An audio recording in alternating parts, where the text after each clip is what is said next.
Good morning! Isang malamig na morning ulit. And so, natapos ko na yung ibang blends. Kasi, nag-message yung ating friend from Tarlac. And nagkataon na naghanap siya ng unique gift para sa kanilang boss. O, diba? Na manggagaling pa sa Australia.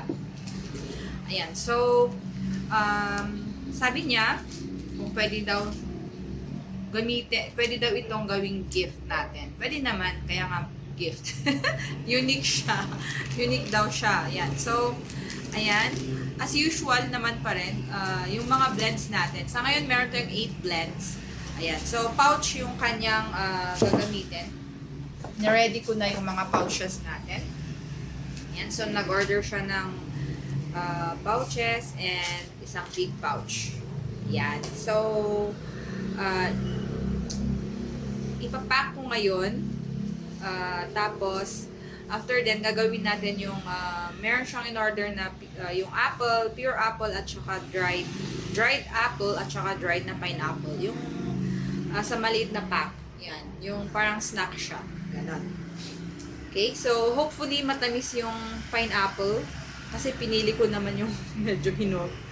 Ayan. So, season naman daw ngayon. So, yung mga pineapple natin galing sa Quirino, bandang Quirino, sabi nung pinagkunan natin na dito, nung bumili tayo nung market day.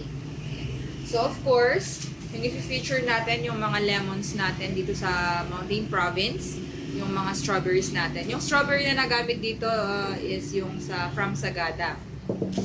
Ayan. So, watermelon.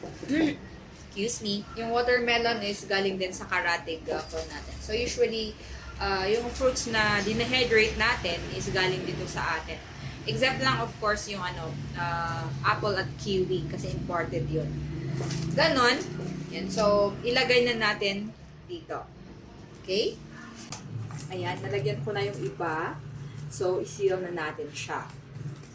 Okay? So, naglagay ko na rin ng mga notes. Naglagay ako ng wala lang, kahit di babasahin.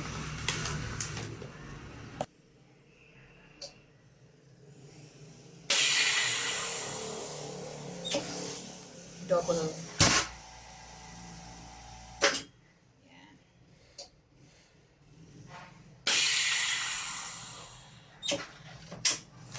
Ayan. Pwede na bang pang-gift?